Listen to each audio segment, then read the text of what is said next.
If you dropped an M1A2 Abrams tank onto a medieval battlefield against 10,000 fully armored knights, who would win? Let's start with the obvious scenario. The knights have never seen anything like this. A metallic monster, spewing fire, thundering like thunder, and striking from several kilometers away. The tank crew begins with a shot from a 3-inch shell. Boom, 30 knights vanish in a single blow. Then they open fire from a mounted machine gun. Hundreds of bullets per minute mow down the front lines like grass. Horses in panic. Chaos is escalating. No one understands where it is coming from.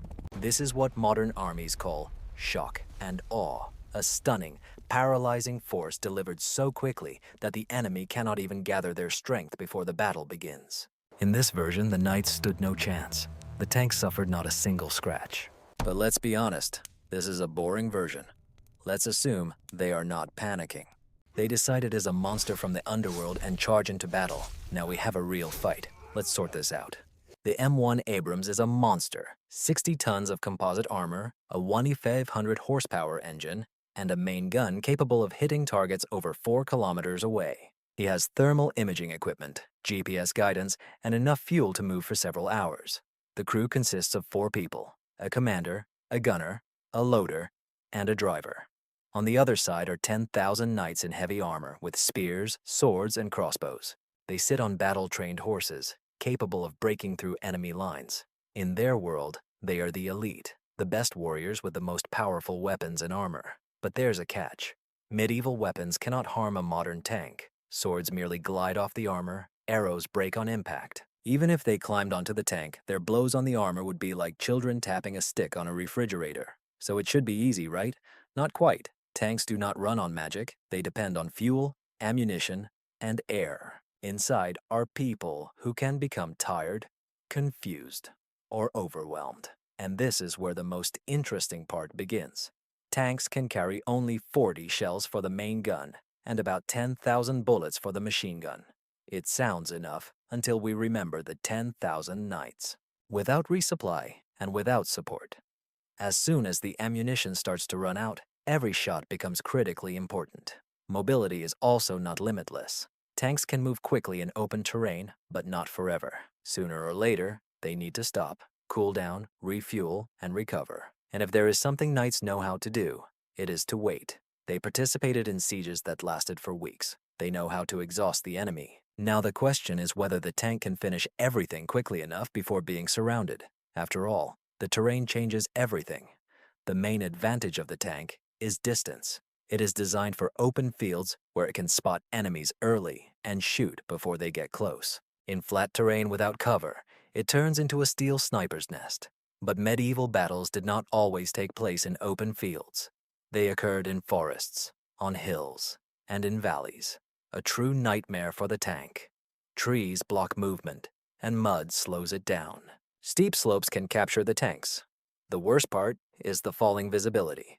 The thermal imager doesn't help much when trees and knights are hiding in every direction. Now imagine the knights have split up. No direct attacks. They attack from different sides, some on foot, some on horseback, some hiding behind trees and rocks. The tank is surrounded. It is undamaged, but the crew inside is overwhelmed, constantly scanning the space for threats, trying to keep up with the situation. The stress level rises, followed by mistakes. Here comes the twist. The knights begin sending waves of riders to distract the gunner and waste ammunition. Every shot aimed at one of them is one shot less for the real attack. It's not about winning the battle. It's about exhausting the tank. The knights are acting smart. And what does the tank crew do? They adapt. It's time to change tactics. The first step is to shoot and move away. Fire at the enemy, then immediately relocate. This makes the knights guess and helps avoid encirclement. By the time orders reach the front line, the tank has already moved on. Then comes the positioning in the shelter. The crew finds depressions in the terrain, low areas where only the turret is visible. From there, they can strike at the riders while most of the tank remains hidden. The knights attack, but cannot even see where the shots are coming from.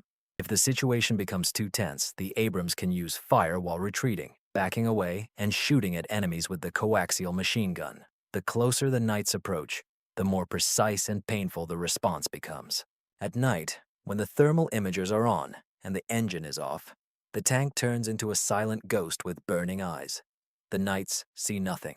Then a flash, a shot, thunder, and the tank disappears. The battlefield feels like an enchanted forest. But even this cannot last forever because both sides have a common enemy: time. Every time the crew reloads their weapons, it takes about 6 seconds. This is quick until your target is galloping on a horse at 30 miles per hour. The coaxial machine gun operates with belts of 200 rounds. Changing the belt takes 5 to 10 seconds. After prolonged fire, the barrel can overheat and also needs to be replaced.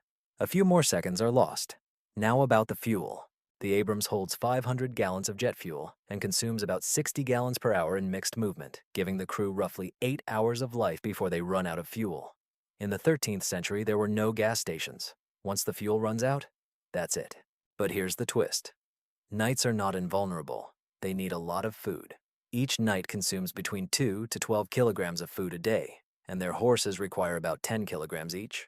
This means that a full medieval knight army needs more than 125,000 kilograms of food daily just to stay on their feet.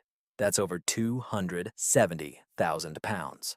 Unlike a tank crew, they can't simply hide supplies in a compartment. They need carts, servants, livestock, and clean water. If the battle drags on, the knights may start to fall from exhaustion and hunger. Furthermore, horses are not tanks. They need about 6 hours of rest a day. The same goes for the knights. And when the horses get tired, they cannot attack. They stumble, lose formation, and fall into panic. Tick, tick, tick. Just when it seems like a simple countdown, chaos begins. First, a mechanical failure. Abrams is strong, but not indestructible. Enough mud, branches, or debris in the wrong place, and the track can break. Now the tank is stuck. Its steel turret on a pedestal. Still dangerous, but no longer mobile. In this battle, movement is everything. Second, the weather. Rain turns the fields into a swamp. The tank is sinking. Visibility is dropping. Fire control systems may fail. Meanwhile, the knights are used to fighting in any weather. For them, rain is just Tuesday. The third is fire. The knights know how to use torches, oil, and smoke. They can roll in burning carts or siege weapons, not to destroy a tank, but to block its view and force it to change position. And here comes an unexpected move, a diversionary maneuver. The knights release fleeing animals, cows, pigs, wild horses, not to attack, but to use them as moving cover. The tank's thermal imaging activates from the rapidly moving heat. The last factor is human. The crew has been fighting for several hours. They are in the minority, under pressure, sweating inside 70 tons of steel. One wrong call, one missed shot, one reload too slow, and it could all end. So who will win? If the fight is quick, in open terrain and without mistakes, the tank dominates. 10,000 knights won't be able to approach until the ammunition runs out. But if the field becomes difficult, if the fuel runs out, if a track breaks, or if one mistake happens, then numbers will start to matter. So what is the true answer?